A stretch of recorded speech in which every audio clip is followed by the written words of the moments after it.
Hello friends, welcome to my channel. আজকের আমি তোমাদের এডুকেশন সাবজেক্টের প্রথম ইউনিটের ক্লাস 11-এর প্রথম ইউনিটের একটি বিষয় নিয়ে আলোচনা করব। সেটা হলো শিক্ষার লক্ষ্য সামাজিক বিকাশ। শিক্ষার লক্ষ্য সামাজিক বিকাশ আলোচনা করব।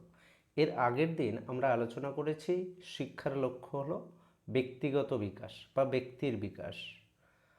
আজকের আমরা আলোচনা করব শিক্ষার লক্ষ্য সামাজিক বিকাশ।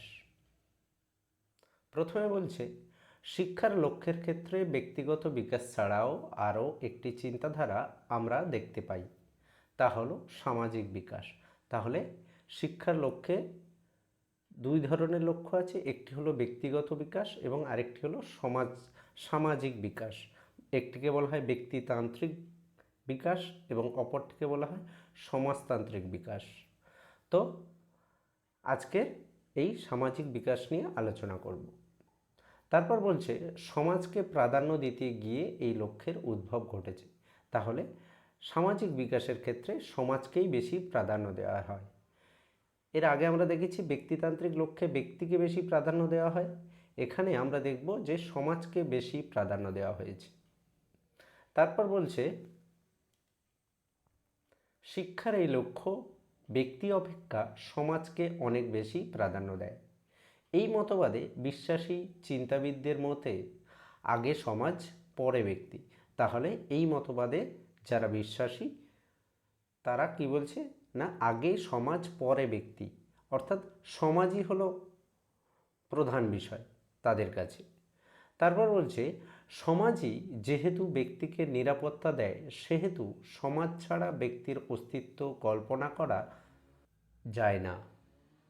তাহলে কি না, তারা বলছে সমাজতান্ত্রিক মতবাদে যারা বিশ্বাসী তারা বলছে যে যেহেতু ব্যক্তিকে নিরাপত্তা দেয় সমাজ, সেহেতু সমাজের অস্তিত্ব বা সমাজকে আগে বিকশিত করতে হবে। সমাজকে বাদ দিয়ে ব্যক্তির অস্তিত্বকে কল্পনা করা যায় না। সমাজের মঙ্গলের মাধ্যমে ব্যক্তির মঙ্গল সাধিত হবে, অর্থাৎ তাদের মত অনুযায়ী যে সমাজের মঙ্গল যদি আমরা করতে পারি তাহলে কিন্তু ব্যক্তির মঙ্গল সাধন হবে। তার কারণ হলো ব্যক্তি সমাজের মধ্যে বসবাস করছে। তো কোনো একজন ব্যক্তি যদি সমাজের মধ্যে বসবাস করে, তাহলে যদি আমরা সমাজকেই পরিবর্তন করি, সমাজকে উন্নত করি, তাহলে অটোমেটিক্যালি ব্যক্তির উন্নতি সাধন হবে। এটাই সমাজতান্ত্রিক মতবাদে বিশ্বাসীদের মূল বক্তব্য। তারপর বলছে ব্যক্তির আশা আকাঙ্ক্ষা শিক্ষা সংস্কৃতি ধর্মবোধ নীতিবোধ ইত্যাদি সমাজের সংস্পর্শেই গড়ে উঠবে। তাহলে তাদের বক্তব্য অনুযায়ী যে ব্যক্তির আশা আকাঙ্ক্ষা, অর্থাৎ ব্যক্তির যে নিজস্ব আশা আকাঙ্ক্ষা শিক্ষা সংস্কৃতি ধর্মবোধ নীতিবোধ, তার মধ্যে এই যে গুণগুলো বা সামাজিক যে গুণ, এই সমস্ত কিছু সমাজের পরিপ্রেক্ষিতে গড়ে উঠবে বা সমাজের সংস্পর্শে সমাজের মধ্যে থাকতে থাকতেই গড়ে উঠবে। ব্যক্তির বৃদ্ধি ও বিকাশ সমাজের মধ্যেই হবে। তারপর বলছে শিক্ষার এই ধরনের লক্ষ্য হেগেলের পলিটিক্যাল থিওরি দ্বারা প্রভাবিত। অর্থাৎ হেগেল আমরা জানি একজন রাষ্ট্রতত্ত্ববিদ, তার পলিটিক্যাল থিওরি দ্বারা এই সমাজতান্ত্রিক যে মতবাদ বা সমাজতান্ত্রিক যে মতাদর্শ, এই মতাদর্শ পলিটিক্যাল থিওরি দ্বারা প্রভাবিত। অর্থাৎ সেখানে এই পলিটিক্যাল থিওরিতে সমাজকেই বেশি প্রাধান্য দেওয়া হয়েছে এবং সমাজের উপর ভিত্তি করে ব্যক্তির বিকাশ ঘটবে। এটাই পলিটিক্যাল থিওরির মূল বিষয়। তো এখানেই সেই চিন্তাভাবনাকে এখানে দেখানো হয়েছে।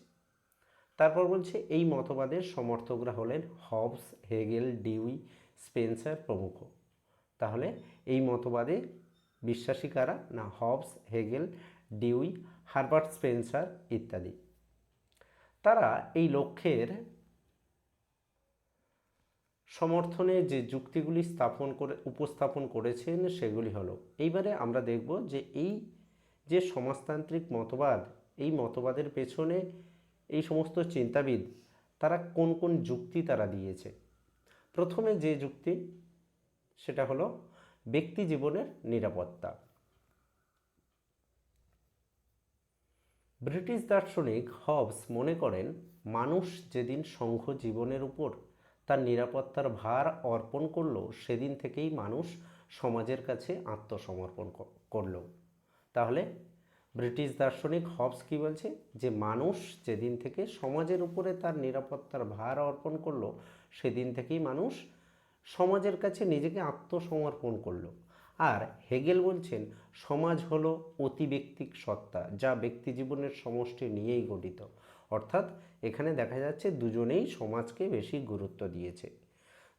তারপর বলছে দুজনেই এখানে সমাজকে বেশি গুরুত্ব দিয়েছেন। একই কথা, তারা মনে করেন এটি এক ধরনের চুক্তি, অর্থাৎ তাদের এই চিন্তাভাবনা অনুযায়ী তারা মনে করছেন যে এটি এক ধরনের চুক্তি, যে চুক্তি কি না সমাজের সঙ্গে ব্যক্তির চুক্তি বা ব্যক্তির সঙ্গে সমাজের চুক্তি।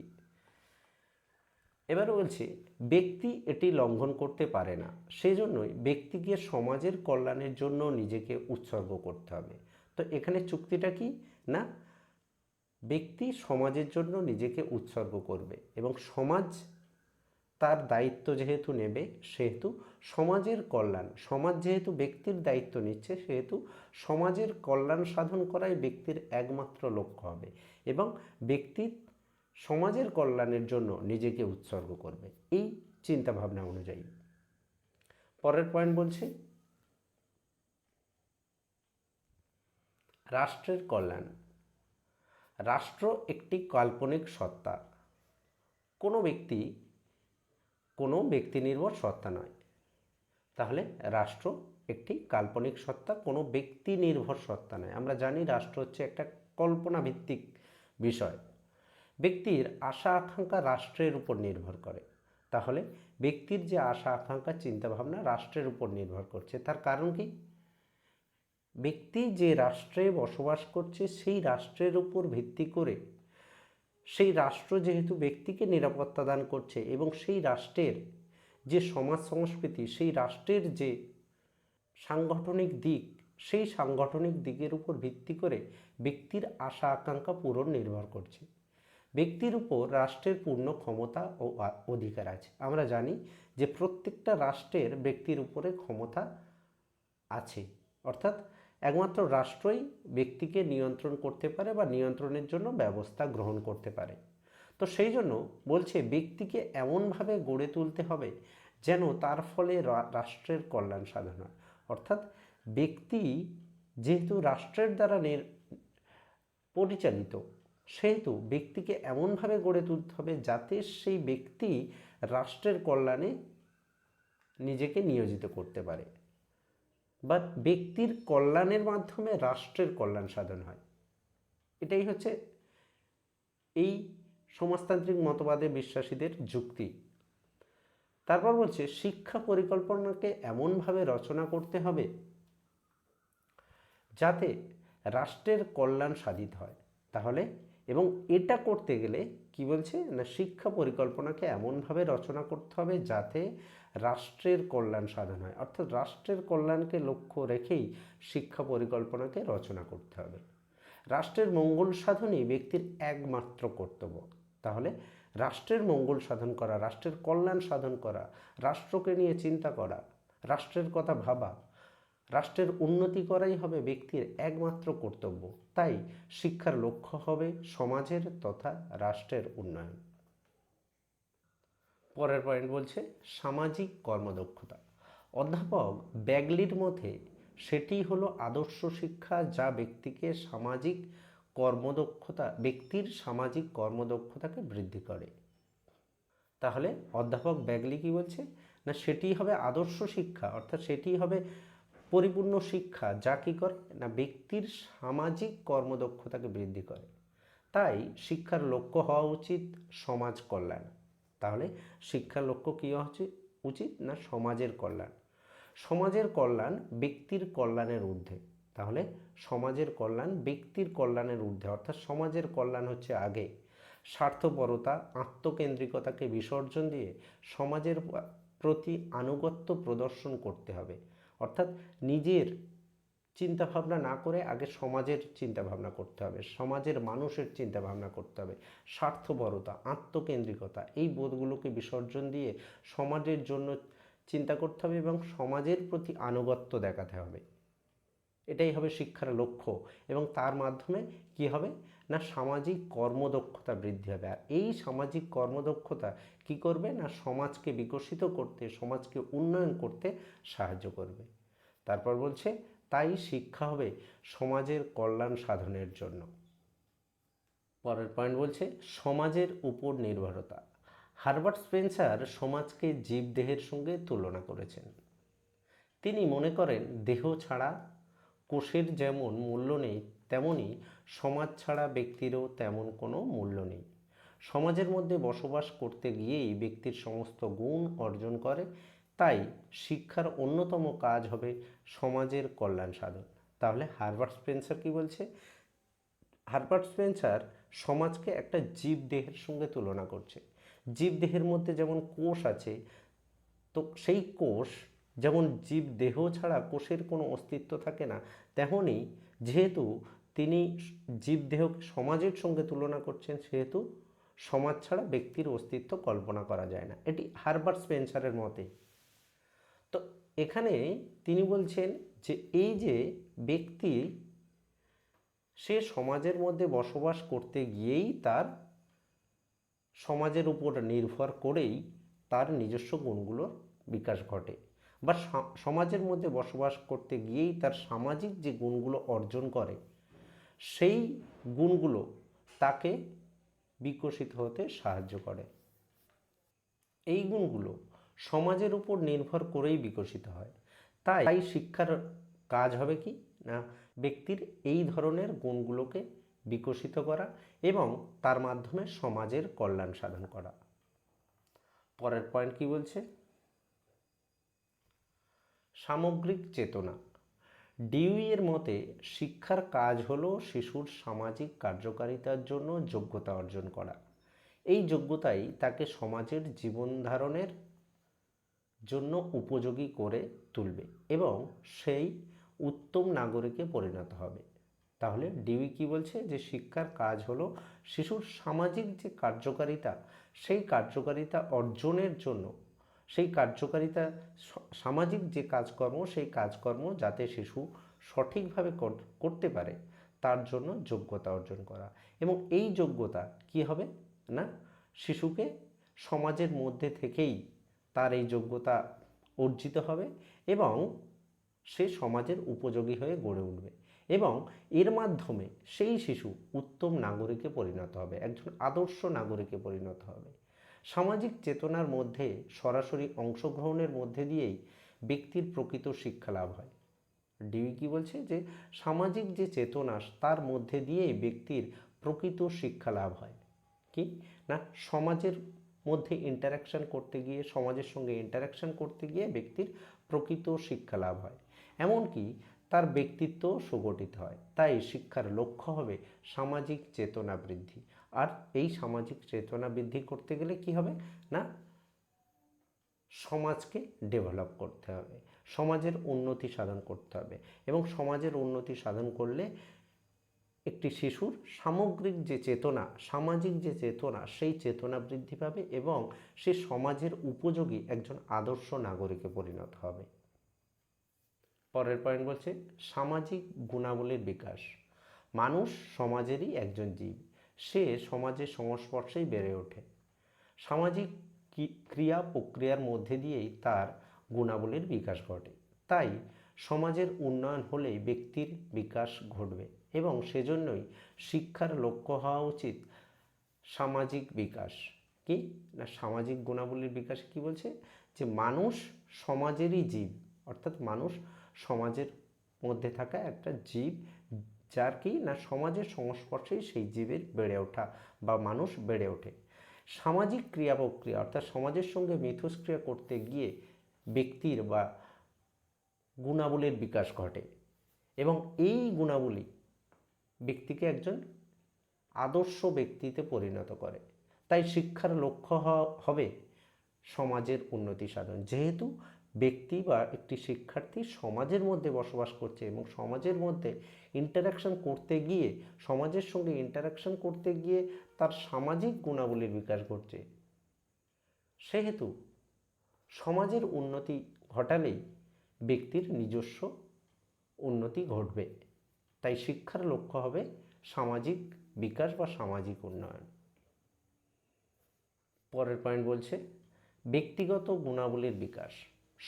সমাজবিজ্ঞানীদের মতে শিশুর সব জ্ঞান অর্জিত সমাজ থেকেই এই গুণ সে অর্জন করে। তাদের মতে শিশুর অন্তর্নিহিত শক্তি বলে কিছু নেই, যা কিছু তার মধ্যে আছে তা সবই সমাজ থেকে পাওয়া। তাই সমাজকে বিকশিত করলেই শিশুর নিজস্ব গুণাবলীর বিকাশ ঘটবে। কি না, তারা কি বলছে, শিশুর মধ্যে নিজস্ব কোনো গুণ নেই, যা গুণ সেই শিশু জন্মগ্রহণ করার পর এই সমাজে বসবাস করতে গিয়েই তার এই গুণাবলী সে অর্জন করেছে এবং এই গুণাবলী সমাজের মধ্যেই বিকশিত হবে। তাই শিশুকে সমাজের মধ্যে রাখতে হবে এবং সমাজকে যদি উন্নয়ন করা যায় তাহলে কিন্তু সেই শিশু বা সেই শিক্ষার্থী বা সেই ব্যক্তির বিকাশ ঘটবে। পরের পয়েন্ট বলছে সামাজিক শৃঙ্খলা। সমাজতান্ত্রিক মতবাদে বিশ্বাসীদের মতে সামাজিক অস্তিত্ব নির্ভর করে সমাজের নিয়ম শৃঙ্খলা মেনে চলার উপর। তাহলে সমাজতান্ত্রিক মতবাদে যারা বিশ্বাসী তারা কি বলছে না, ব্যক্তির সামাজিক অস্তিত্ব নির্ভর করছে ব্যক্তি কতটা সমাজের নিয়ম শৃঙ্খলা মেনে চলছে। তারপর বলছে ব্যক্তির আচরণকে নিয়ন্ত্রণ করার জন্য সমাজে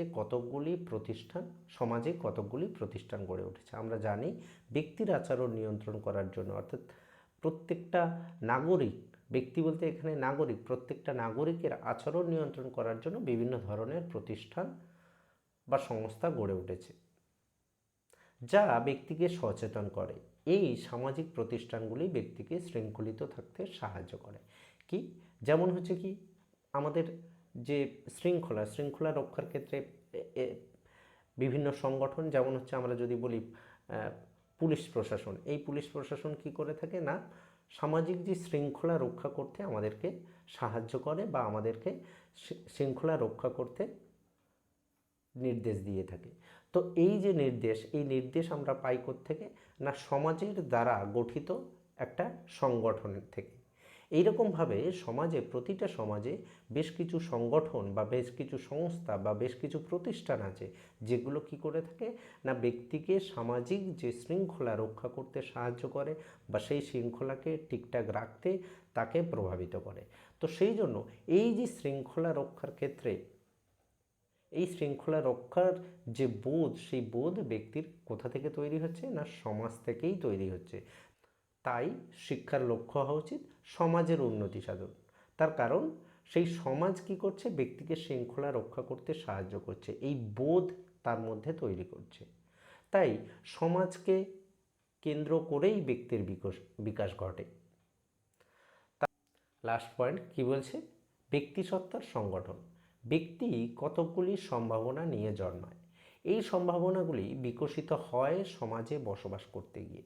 কি না, তাদের বক্তব্য অনুযায়ী যে ব্যক্তি যে সম্ভাবনাগুলো নিয়ে জন্মাচ্ছে সেই সম্ভাবনাগুলি বিকশিত হচ্ছে সমাজের বসবাস করতে গিয়ে। কোনো ব্যক্তিকে যদি সমাজের বাইরে রাখা যায় তাহলে তার সামাজিক গুণাবলীর সংগঠনটি বিকশিত হবে না। না, তারা কি বলছে না, কোনো ব্যক্তিকে যদি সমাজের বাইরে রাখা যায় তাহলে এই যে সামাজিক গুণাবলী বা ব্যক্তির মধ্যে যে গুণগুলো, সেই গুণগুলো বিকশিত হবে না। তার কারণ হচ্ছে কি, তারা মনে করেন সমাজের সঙ্গে ইন্টারাকশন করতে গিয়ে, বা আমরা সাধারণভাবে জানি যে সমাজের সঙ্গে ইন্টারাকশন করতে গিয়ে আমাদের মধ্যে বেশ কিছু গুণাবলীর বিকশিত হয়। তাই এটি বিকশিত করতে গেলে তাকে সমাজের মধ্যে থাকতে হবে এবং সমাজের উন্নতি ঘটলেই তার এই গুণগুলির বিকাশ হবে। আমরা খুব সাধারণভাবে জানি, যেমন হচ্ছে কি ভাষার বিকাশ, এছাড়া বিভিন্ন সামাজিক গুণাবলী, নীতিবোধ, গণতান্ত্রিকতা বোধ, ধর্মবোধ, এছাড়া বিভিন্ন উচিত অনুচিত, ভালো মন্দ খারাপ, এই সমস্ত যে গুণাবলী, এই সমস্ত যে জিনিসগুলো আছে এগুলো বিকশিত হয় সমাজের মধ্যে ইন্টারাকশন করতে গিয়ে। প্রেম, প্রীতি, ভালোবাসা, মমত্ব, ভ্রাতৃত্ব, এই সমস্ত বোধগুলো সমস্ত কিছুই বিকশিত হয় কিন্তু সমাজের মধ্যে বসবাস করতে গিয়ে এবং সমাজের সঙ্গে ইন্টারাকশন করতে গিয়ে, একে অন্যের সঙ্গে ইন্টারাকশন করতে গিয়েই আমাদের কিন্তু এই বোধগুলির বিকশিত হয়। তো সেই জন্য এই বোধগুলো বিকশিত করতে গেলেই ব্যক্তিকে সমাজের মধ্যে থাকতে হবে। আর ব্যক্তিকে যেহেতু সমাজের মধ্যে থাকতে হচ্ছে এবং সমাজের মধ্যে থাকতে গিয়েই ব্যক্তির বিভিন্ন ধরনের গুণাবলীর বিকাশ ঘটছে, সেহেতু যদি আমরা সমাজকে বিকশিত করতে পারি বা সমাজের উন্নতি ঘটাতে পারি, তাহলে এমনিভাবেই ব্যক্তির বা শিক্ষার্থীর বিকাশ ঘটবে। এটাই হলো সমাজতান্ত্রিক মতবাদের বা সমাজতান্ত্রিক যে চিন্তাভাবনা তার মূল বক্তব্য। এরপর শেষে কি বলছে, উপরিউক্ত আলোচনার ভিত্তিতে বলা যায় যে সামাজিক বিকাশ হলো এমন এক ধরনের বিকাশ যা ব্যক্তিকে তার নিজস্ব গুণগুলির বিকাশ ঘটাতে সাহায্য করে, সমাজের একজন আদর্শ নাগরিক হতে সাহায্য করে। ব্যক্তিকে যদি সমাজের বাইরে রাখা যায় তাহলে তার সুষম বিকাশ সম্ভব নয়। তাই ব্যক্তিকে সমাজের মধ্যে রাখতে হবে, আর সমাজকে বিকশিত করলেই ব্যক্তির বিকাশ ঘটবে। সেজন্য শিক্ষার লক্ষ্য হওয়া উচিত সামাজিক বিকাশ। তাহলে এই যে সামাজিক বিকাশ বা শিক্ষার লক্ষ্য সামাজিক বিকাশ, এই চিন্তাভাবনার মূল বিষয় হলো কি না, শিক্ষার লক্ষ্য হওয়া উচিত সামাজিক বিকাশ। তার কারণ হলো কি, ব্যক্তি যেহেতু সমাজের মধ্যে বিকশিত হচ্ছে এবং সমাজের মধ্যে ইন্টারাকশন করতে গিয়ে আমরা প্রত্যেকের সঙ্গে ইন্টারাকশন করি, এই ইন্টারাকশন বা মিথস্ক্রিয়া করতে গিয়ে কি হচ্ছে না, ব্যক্তির মধ্যে থাকা বিভিন্ন ধরনের গুণের বিকশিত হচ্ছে। আর এই সমস্ত ধরনের গুণ যদি কোনো একটা ব্যক্তিকে, ধরে নেওয়া যাক কোনো একটা ব্যক্তিকে সমাজের বাইরে একটা নির্দিষ্ট জায়গায় রেখে দেওয়া হলো যেখানে আর কেউ নেই, তাহলে কি হবে না, তার মধ্যে বিভিন্ন ধরনের যে গুণাবলী সেগুলো বিকশিত হবে না। প্রথমত ভাষার বিকাশ, আমরা একে অন্যের সঙ্গে কথা বলতে গিয়ে ইন্টারাকশন করতে গিয়ে আমাদের ভাষার বিকাশ ঘটে।